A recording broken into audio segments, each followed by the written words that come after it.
So, Trey Smith finally got the bag. 4 years, $94 million, with a whopping $70 million guaranteed. That's right.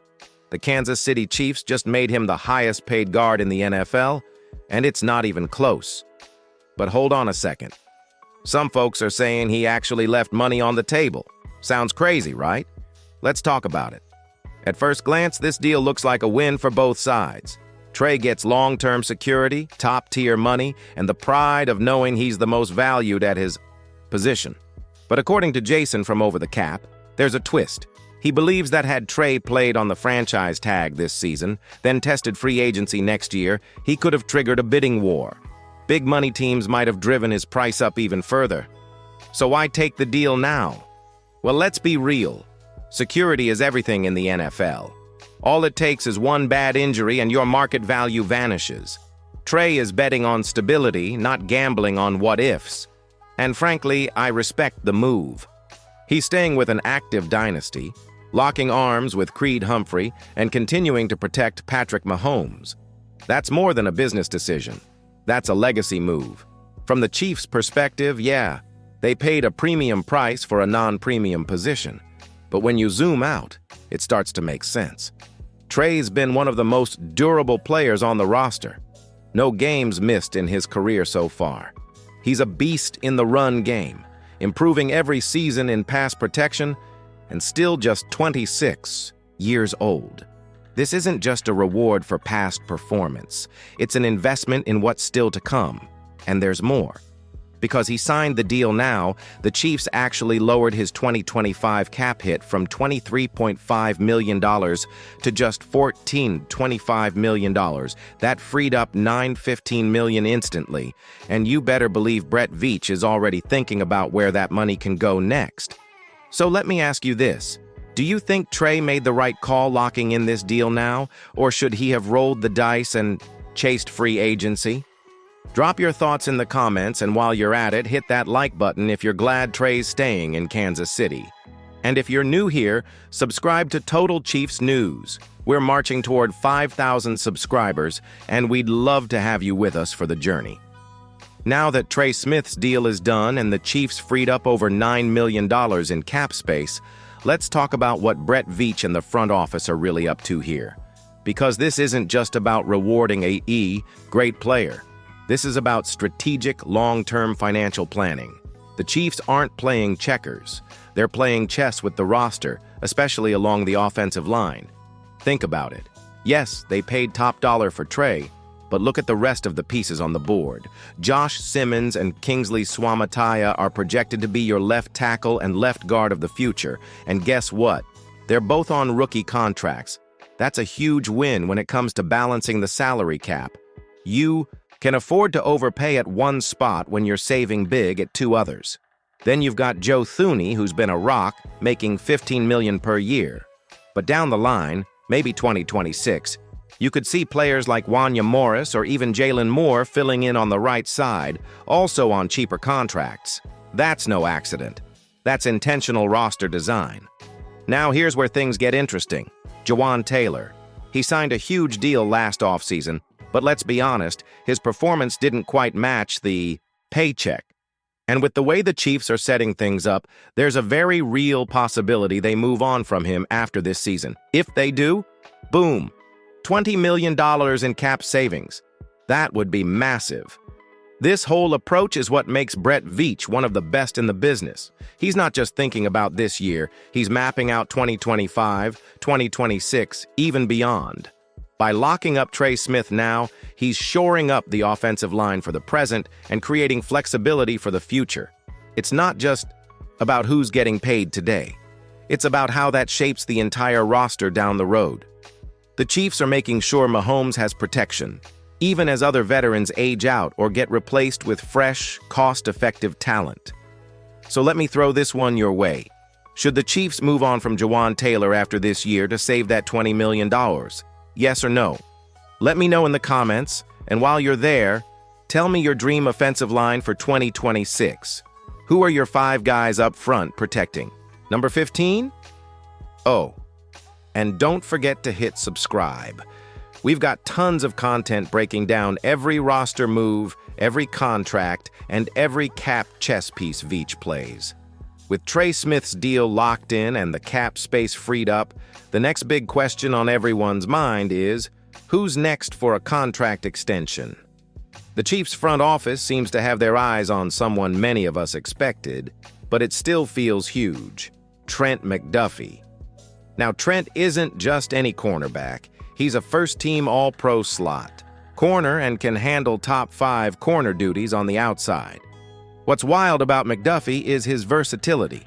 The guy can blitz, cover, and do pretty much everything you want out of a defensive back. He's that Swiss Army knife type of player that coaches dream about. But here's the catch: it's going to cost a ton to keep him. Just yesterday, Sauce Gardner set a new bar with a $30.1 million average per year deal, narrowly surpassing Derek Stingley Jr. So if the Chiefs want to sign McDuffie long-term, they're probably going to have to top that. Interestingly, both McDuffie and Trey Smith share the same agent firm, CAA. That could give the Chiefs some negotiating leverage if they play their cards right. Maybe some of these talks were even happening behind the scenes during Trey's contract discussions. Still, there's no immediate rush. The Chiefs have already picked up McDuffie's fifth-year option, meaning he's locked in through the 2026 season. But here's the thing: the longer the team waits to extend him, the more expensive he's going to get, and McDuffie and his agent know that too. So, part of me thinks they might not be in a big hurry to finalize anything just yet. But from a fan's perspective, you want your stars locked down. McDuffie is the kind of player you build your defense around while filling in the rest with rookie deals and smart free agent signings. The question is, do you bite the bullet early and secure him, or do you wait and risk paying a premium later? So, what do you think? Would you rather see the Chiefs extend McDuffie now, or hold off and hope for a better cap situation down the road? Drop your vote in the comments. And hey, while you're there, tell me who else you want to see locked in for the future.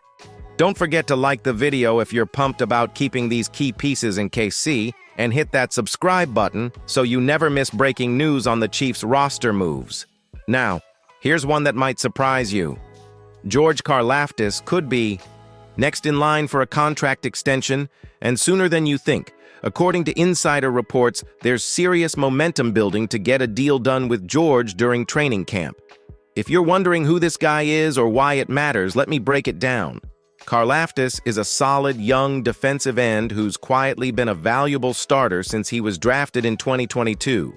While he's not a flashy top-5 pass rusher just yet, he consistently brings pressure and has impressive stats, like back-to-back seasons with 75 or more pressures, plus nearly 11 sacks combined over the last 3 years, playoffs included. And those batted passes?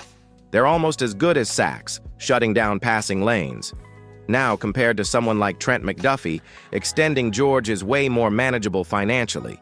The highest-paid defensive ends in the league are pulling in upwards of $40 million a year.